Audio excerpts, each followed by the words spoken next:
말씀 운동하겠습니다. 여러분의 몸과 마음이 언제 공명을 하느냐?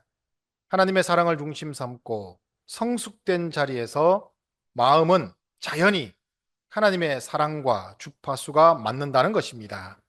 그 사랑의 주파로 말미암아 몸이 완전히 100% 하나님의 사랑 앞에 하나 됩니다. 이것을 국가적으로 가지고 가서 국가에서 발견할 수 없습니다. 그러면 어디에서 찾아야 되느냐? 개인에서 찾아야 합니다.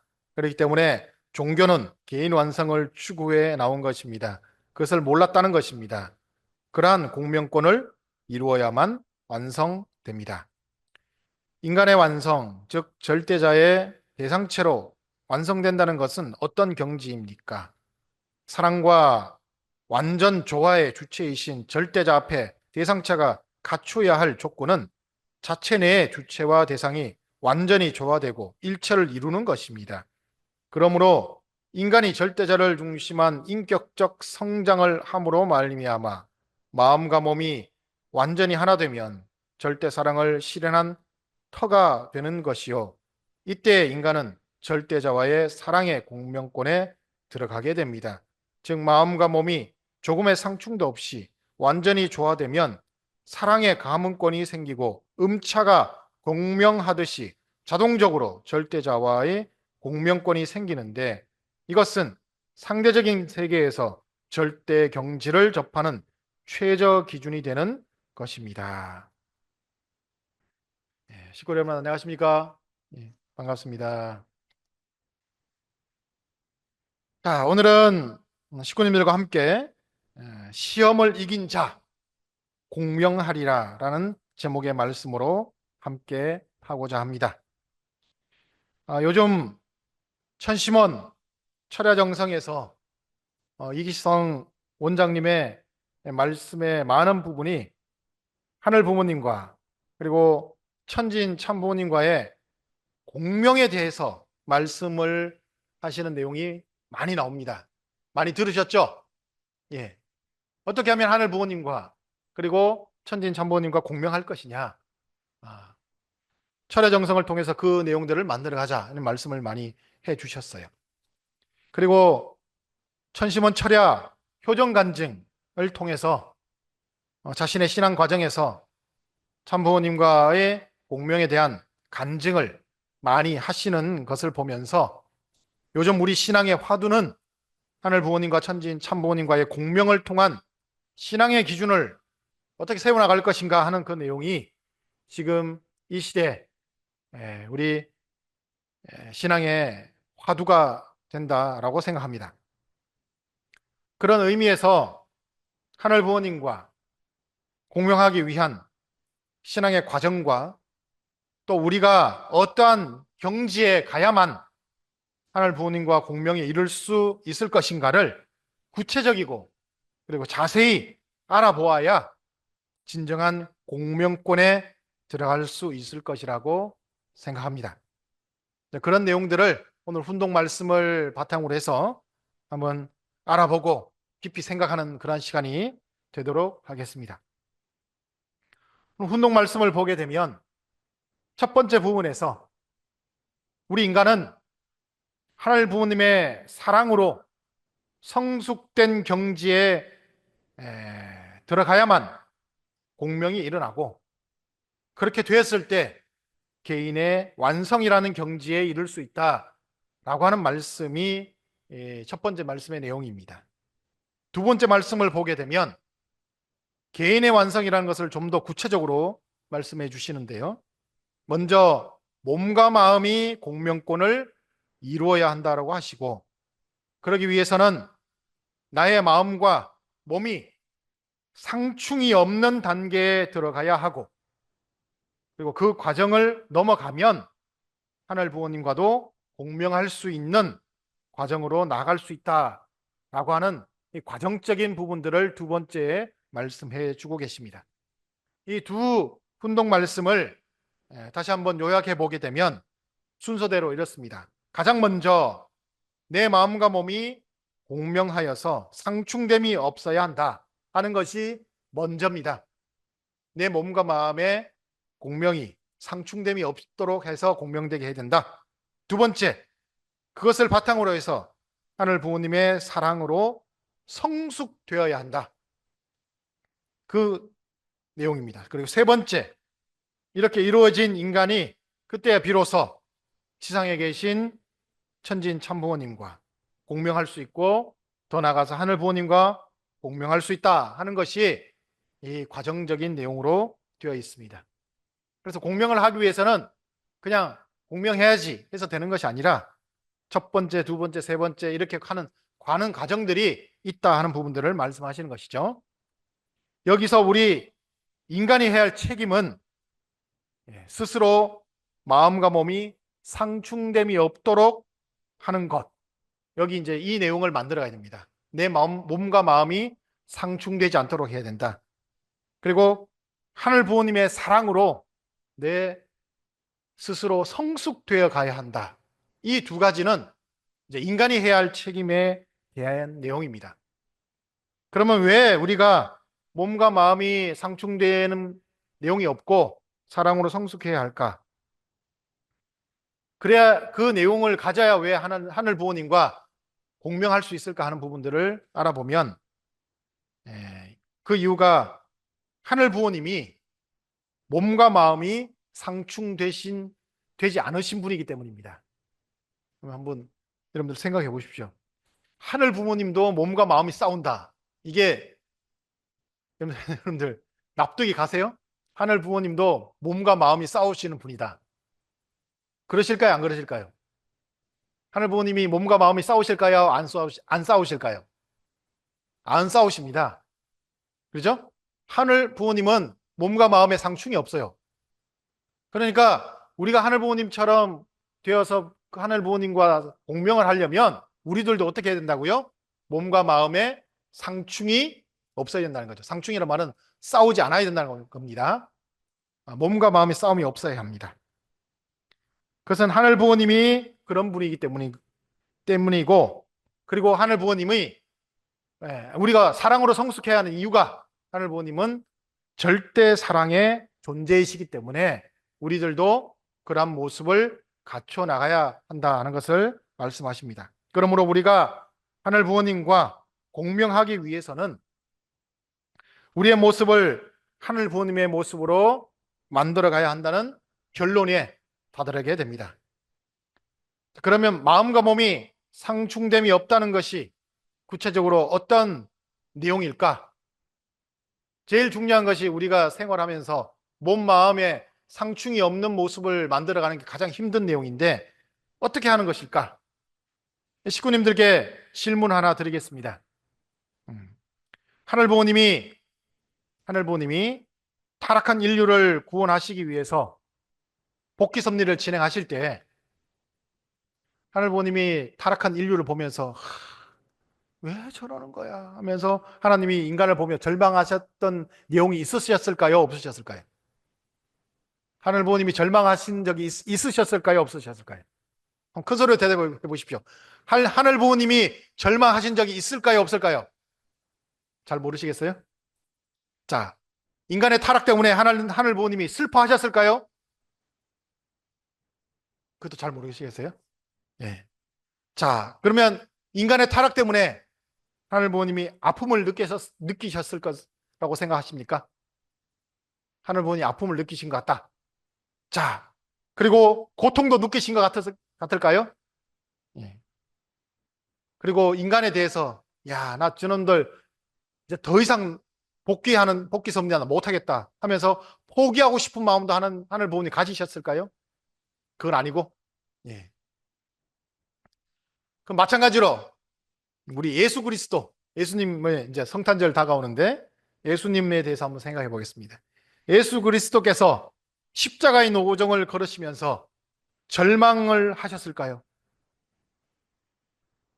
예수님이 십자가 노정을 걸으시며 슬픔을 가지셨을까요? 아픔을 느끼셨을까요? 고통을 느끼셨을까요? 포기하고 싶은 마음을 가지셨을까요? 자, 식구님들 이렇게 표정을 보면 어떤 분은 맞다고 하고 아니다 하고 다 달라요. 예. 그럼 참부모님께서 섭리를 진행하시면서는 어떠셨을까요?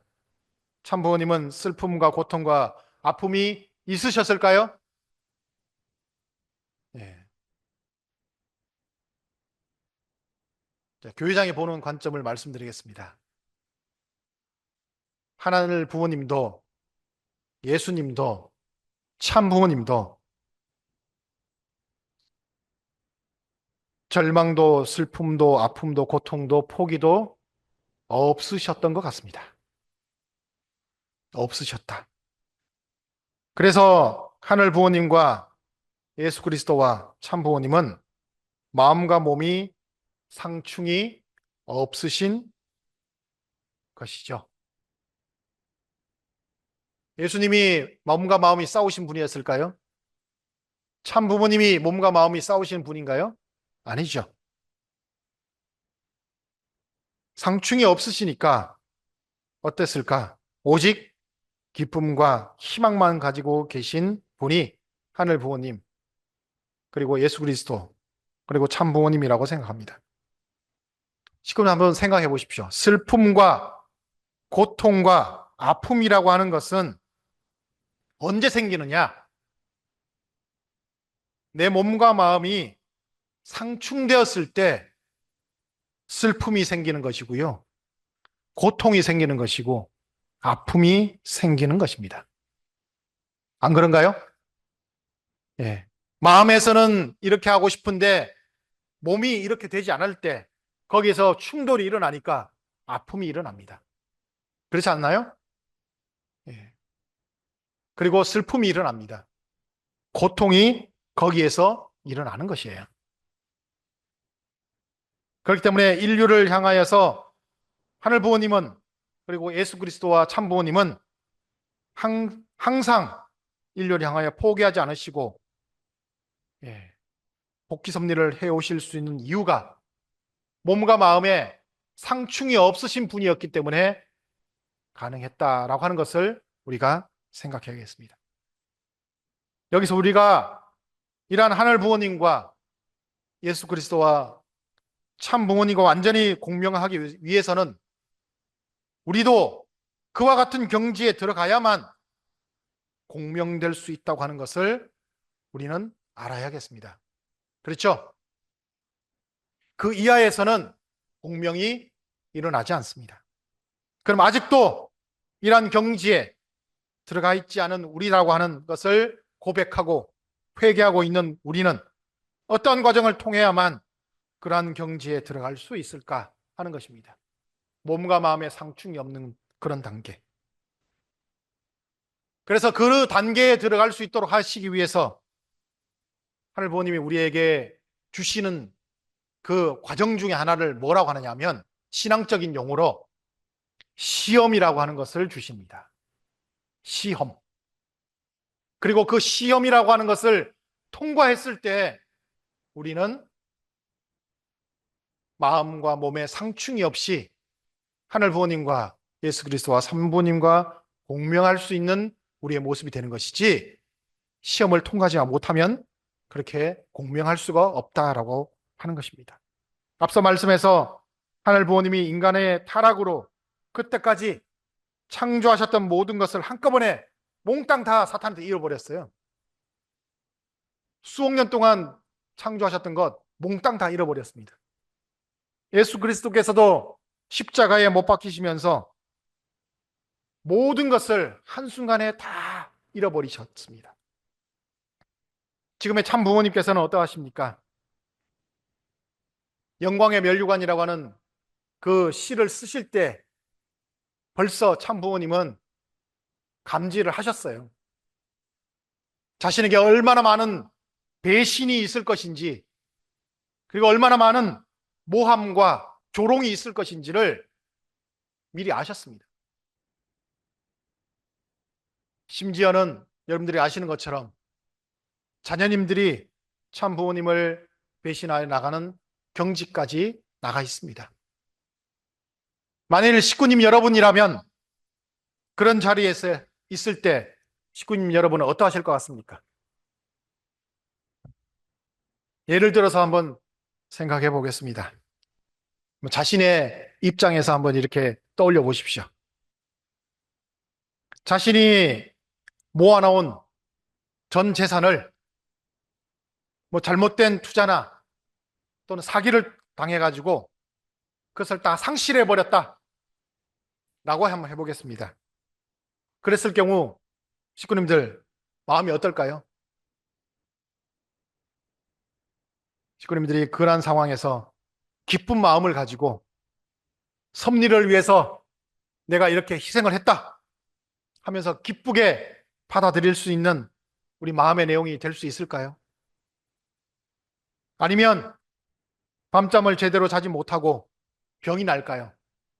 어떨 것 같습니까? 어떤 분은 하늘 부모님을 부정하고 신앙을 잃어버린 분도 계실지도 모르겠습니다. 그렇죠? 신앙을 잃어버리지 않으면 오히려 다행이겠습니다. 신앙이 없는 사람 같은 경우에는 그런 일을 당했을 때 극단적인 선택을 하는 사람도 있을 것입니다. 만일 그러한 시험에서 하늘 부모님과 2000년 전 예수 그리스도와 지금 이 땅에 계시는 참부모님처럼 절대 사랑의 경지에서 기쁜 마음으로 모든 것을 대할 수 있다고 한다면 그때 비로소 단번에 공명권에 들어가서 완성의 경지에 이르게 될 것이라고 생각합니다. 그리고 그러한 거룩한 과정을 위해서 신앙인들에게는 하늘 부모님이 시험이라는 것을 통해서 그 과정으로서 주셨고, 그리고 아직 시험을 당하시지 않은 식구님들이 계신다고 한다면 나에게는 하늘 부모님이 공명권에 우리를 이르게 하시기 위해서 언젠가는 시험을 주시는 그 시험이 나에게 기다리고 있다라고 하는 것을 우리 식구님들이 생각하셔야 됩니다. 특별히 우리 축복 가정이라고 한다면 반드시 있게 될 것이라고 생각합니다. 왜? 그 어떤 것보다 하늘 부모님이 우리 축복 가정들에게 원하시는 내용은 하늘 부모님과 공명권에 들어가서 함께 동고동락하는 그런 존재들이 되기를 원하시는 것이 하늘 부모님의 소원이기 때문에 그렇습니다. 그런데 우리는 가끔 우리의 삶의 상황에서 슬프고 고통스럽고 아픈 그런 상황을 하늘 부모님도 타락한 인간 때문에 그러셨을 것이라고 하는 추측, 그리고 예수 그리스도의 십자가의 노정에서도 심지어는 참 부모님이 당하신 섭리적인 시련에 대해서도 자신이 느끼는 고통과 같은 것을 하늘 부모님 예수 그리스도 그리고 참 부모님도 느끼셨을 것이라고 하는 추측을 하는 경우가 많이 있습니다. 대표적인 것이 앞에 말씀드렸던 간증회를 통해서 제가 이렇게 아프고 힘들고 또 자녀들이 나를 힘들게 하는 그런 모습을 통해서 나도 힘든데 참 부모님은 얼마나 힘드셨을까요? 하늘 부모님 얼마나 힘드셨을까요? 이런 추측을 하는 경우가 많이 있어요. 하지만 오늘 말씀의 내용을 보게 되면 우리가 추측하는 것처럼 하늘 부모님도 그리고 예수님도 참 부모님도 슬프고 고통스럽고 아픔이라고 하는 것을 느끼셨다고 하는 것을 느끼셨을까요? 아니면 느끼지 않으셨을까요? 느끼지 않는다는 겁니다. 하늘 부모님, 참 부모님, 예수님은 그렇지 않다는 것이에요. 오히려 우리 인류 앞에 너희들이 하늘 부모님 앞으로 나가기 위해서는 이렇게 가야 돼 하는 것을 그 똑같은 인류가 느끼는 내용들을 느끼시면서 그것을 넘어서는 내용을 가지고 기쁘게 희망적으로 나아가시는 모습을 보면서 너희들도 나와 같은 과정을 통해서 그것을 통과해야 된다. 그때야 비로소 진정으로 하늘 부모님과 참 부모님과 함께 공명할 수 있다. 이것을 느끼게 해주시는 그런 내용들을 우리에게 보여주셨습니다. 그래서 참부모님이 어떤 특별한 행사나 이럴 때 그런 본인의 어려움이나 아픔에 대한 내용을 말씀하시면서 흘리시는 눈물은 우리가 고통을 느끼고 아픔을 느끼며 흘리는 눈물과는 다른 겁니다.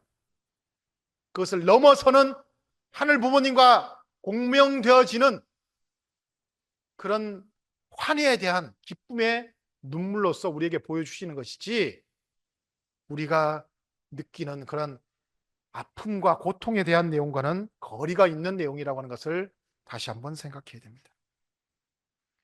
식구 여러분, 혹시 자신에게 누구에게도 말할 수 없는 슬픔과 아픔과 고통이 있으신가요? 겉으로는 웃고 있지만, 뭐 그런 말이 있지 않습니까? 내 겉으로 웃고 있는 게 이게 웃는 게 아니야 라고 하는 그런 표현이 있잖아요. 겉으로는 웃고 있지만 속으로 정말 말할 수 없는 그 마음의 아픔을 가지고 계신 분, 식구님들 계신지 모르겠습니다. 만일 있으시다면 식구님 그것을 어떻게 바라보십니까? 나름 열심히 신앙생활을 하는데 왜 나에게 이런 시련이 있나? 라고 원망을 하는 그런 모습의 우리 식구님이신가요? 아니면 나의 슬픔과 고통과 아픔의 내용을 통해서 하늘 부모님의 고통으로 연결시키면서 하늘 부모님도 많이 힘드셨죠? 많이 고통스러우셨죠? 이렇게 하시는 우리의 모습인가요? 그것도 아니라면 더 높은 차원으로 절대 사랑의 기쁨으로 성화시켜서 하늘 부모님과 그리고 예수님과 참 부모님의 차원까지 끌어올려서 완전한 공명의 단계로 들어가시는 우리 식구님이 되고 계신가? 한번 스스로를 생각해 보는 시간이 되었으면 좋겠습니다. 2024년 올 한 해 참 부모님께서는 우리에게 여러 가지 우리가 도달해야 하는 신앙의 목표를 주셨습니다. 그 내용들을 한 단어의 내용으로 주셨는데요. 첫째, 퓨어워터가 되어라 라고 하는 목표를 주셨어요. 그리고 삿된 기운을 몰아내라, 그런 말씀을 반복적으로 우리에게 계속 주셨습니다. 그것도 모자라서 천심원 철화정성호에 매진해서 그러한 내용들을 달성하라, 이런 말씀까지도 하십니다. 그렇게까지 우리에게 강요하다시피 몰아붙이시는 이유가 어디에 있다고 생각하십니까? 그것은 바로 우리의 생활에서 느끼는 모든 것에 사탄이 우리에게 준 관념인 슬픔과 고통과 아픔이라는 그 삿된 내용을 모두 걷어내고 사탄의 굴레에서 완전히 벗어나서 절대 사랑의 기쁨으로 복귀되라고 하는 그 의미에서 퓨어워터가 되라, 삿된 기운을 몰아내라, 그러기 위해서 천심원 철야정성에 매진해라 말씀을 주셨던 것이라고 생각합니다. 그래서 말씀드렸던 것처럼 우리에게 슬픔이라든지 고통이라든지 아픔이라고 하는 것은 하늘 부모님이 우리에게 주신 것이 아니에요. 인간이 타락하면서 사탄으로부터 우리가 받은 것입니다. 그래서 인간이 슬프지 않고 고통스럽지 않고 아프지 않기 위해서 어떻게 하느냐? 역설적이게도 선한 생활을 하는 것이 아니라 슬프지 않기 위해서 악한 행동을 하고, 고통스럽지 않기 위해서 악한 행동을 하고, 아프지 않기 위해서 악한 행동을 해왔던 우리의 모습이었다고 하는 것입니다. 그 사탄이 우리에게 심어준 관념, 슬픔과 고통과 아픔이라고 한 이 삿된 기운을 이번 이 2024년도 이 기간 동안 다 몰아내라고 하는 것이 참 부모님이 우리에게 주신 말씀입니다. 그리고 우리에게는 슬픔도 고통도 아픔도 없다. 모든 것이 기쁨이고 희망이다. 심지어 참 하늘 부모님, 참 부모님께서는 세상 사람들이 슬프고 고통스럽고 아픈 그런 상황에서도 기뻐하시고 그리고 희망을 가지셨습니다. 잘 아시지 않습니까? 한 예로 흥진님이 성화하셔서 영계에 가실 때 울지 않으셨어요. 오히려 승화식이라고 하는 더 큰 단계로 올려주시고 내가 이 아들을 사랑으로 승리한 자녀라고 하는 내용으로 더 높은 단계로 올려주셨고 그래서 애승일이란 그 날 기념하는 날이 나왔고 그리고 영계에서는 영계 전체를 총괄하시는 천총관이라고 하는 그 자리에까지 세워주신 그 과정이 흥진님 성화에 있었다고 하는 것을 우리는 기억해야 하겠습니다. 그렇게 절대 사랑의 기쁨의 내용으로 우리에게 복귀해가는 과정들을 보여주셨습니다. 식구님들 가정에도 여러 가지 그런 내용이 있을 수 있습니다. 그것을 어떻게 극복해 나가냐에 따라서 식구님들이 하늘 부모님과 공명될 수 있는 경지에 들어갈 수 있는 모습이 될 것이라고 생각합니다. 식구 여러분, 2024년도 우리에게 주신 말씀을 올해가 가기 전에 완전히 이루어 내어서 내년 2025년도에는 더 높은 단계로 도약하여서 4월 13일 하늘 부모님이 이 땅에 임재하신다고 하실 때 정말 내가 하늘 부모님과 공명 단계에 들어가서 완전히 일치되어 하나 될 수 있는 우리의 모습으로 거듭나기 위해 애써주시는 우리 식구님들 되어주시기 바랍니다. 아주 다 그런 식구님들 되어주시기를 바라면서 말씀 마치겠습니다.